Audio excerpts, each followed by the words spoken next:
Welcome back, YouTube, to another edition of the Green Thumb Gardening Channel. We're back with an update on our Hugel culture garden bed that we planted, built right here in our front yard, right next to our 125-gallon turtle pond. And as promised, we're back to show you guys what we planted in this planter, how we planted it, and how we got rid of our ant problem that we had in this container garden prior to planting what we planted here. Okay, so as you can see, we actually planted sweet potato plants in this garden bed. We went to our local tractor supply company here in Tifton, Georgia. They were having a sale. We got these Beauregard sweet potato plants here. They were $3.98 for a crate of 6. So we bought 2 crates and planted here in our 6-foot by 2-foot garden planter here in our front yard. We actually planted these guys about 10 inches apart, as you can see, from left to right, and also left to right in this direction. This gives these guys plenty of room to grow here in this planter. This planter is approximately 1 foot deep.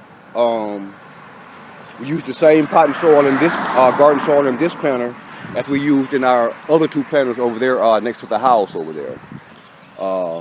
The final step here is to just mulch this bed with some sugarcane mulch or pine straw or some other mulch here to maintain moisture in this bed as it is located in full sun. And this bed will get anywhere between 8 and 10 hours of sunlight on any given day this time of year here. So we're expecting these sun-loving guys to do very well here in this planter.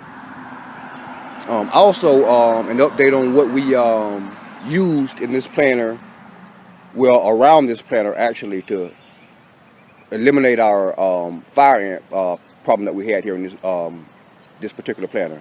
Hang tight and we'll show you what we used. Okay guys, so immediately after we constructed this planter here in this spot in our yard, we noticed that ants immediately began to gravitate towards the outside and inside of this planter and immediately began to make themselves at home even before we filled this container with our organic material. So what we did was simply went down to our local Walmart here on Highway 82. It's not an endorsement for Walmart or any of the products shown in this video, but we purchased this Eliminator ant, flea, and tick killer plus granules. And what we did is simply sprinkle these granules around the outside of this planter all the way around. If you look really close, you can see the granules still here on the ground in the grass. And what that did was, as the ants traveled into and out of the planter, they encountered these granules. And these granules kill by contact and by ingestion. So even if the ants hadn't actually eaten these granules, they still would have died anyway.